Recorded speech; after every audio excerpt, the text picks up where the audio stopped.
In today's video, I will try to fix this iPhone 8.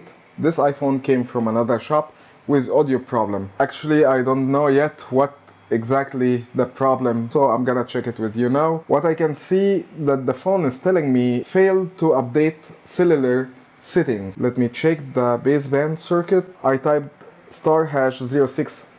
The phone is not showing the IMEI number, which means that the circuit of the baseband is not working. Let's go to settings, general, about, and look for the baseband firmware. And what I can see that the baseband firmware is not there. Let's check the audio. Go to settings and sounds. What I noticed that the sound bar, the volume, it's hanging. It's not going up and down smoothly. The phone showing a notification telling me the silent mode on, then silent mode off. That's weird because I made the silent mode button in off position and I cannot hear anything coming from the speaker. Let's inspect the board under the microscope. This coil is ruined. There's some missing components. That's a resistor. It's very important.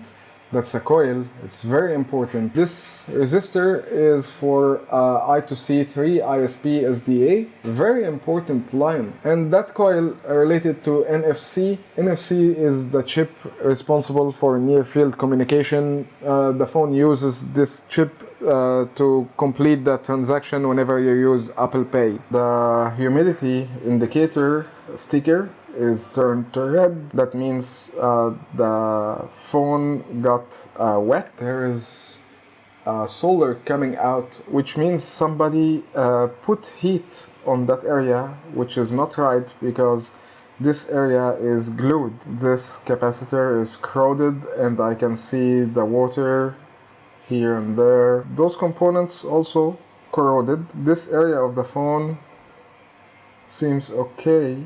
Nothing here affected, but there is humidity or liquid spill on the motherboard. The other side, I see flux everywhere, which is telling me the other technician, he don't know what he's doing. He just put flux and use heat to reflow the whole motherboard, which is not the correct way to fix a phone. This is the audio codec chip, which is responsible for the microphones. Normally, unexperienced technicians, whenever they have like audio problem, let's go to the audio IC and change it or reflow it. Network problem, let's go to the network IC and reflow it or replace it. That's not the correct way. Most of the time, it's not a chip problem. Let's continue. I guess what he tried is to reflow the chip, and from the other side, this is the baseband chip. That chip now having a bad contact with the PCB. That's why the modem firmware is not there. That's why the network is not working. By the way, this is the microphone's chip, not the speaker chip. Reflowing this chip was a big mistake at the beginning, and it led to creating a new problem with the baseband. Those components between the baseband and the CPU, whenever you put a heat or excessive heat on the PCB, that underfill get bigger in size and it crack the solder joints for small components like those. Let's continue. Flux everywhere, even on the Wi-Fi chip. So the phone came to the shop with one problem. Now it got a lot of problems. I have to fix the audio problem. I have to fix the audio chip which is responsible for the microphones, because I don't know what he did to it. What I can see, it's reflowed.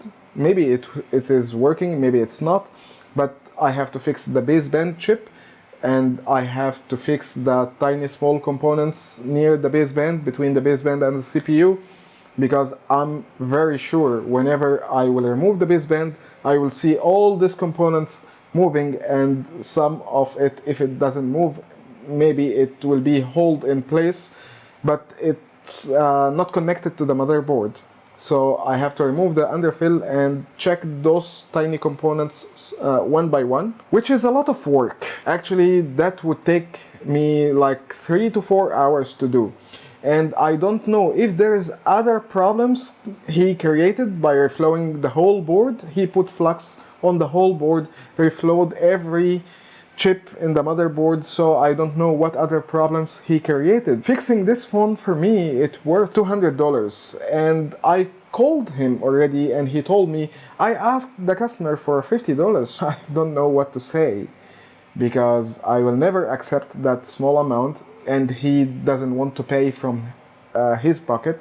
So what he will do, he will return the phone to the customer again like nothing happened. I'm very sorry for the customer, but this is what most of the repair shops do. So my advice to you, choose your technician wisely. Choose someone who has good reputation and good reviews. Don't give your phone to the cheapest repair technician or repair shop, because that's what would happen to your phone. If that phone came to me directly or from the shop without him trying to fix it, I would accept $50 to fix the original problem. So for me, this is a rejected, no repair case. The right thing to do here is to do board swap, and the other technician want to pay me $50 for board swap, which is not worthy even for the cost of the new motherboard. I'm very sorry I wasted your time. I hope I'm not, but I will upload this video anyway to send a message to everyone watching me. To be a technician, you don't have to have a degree,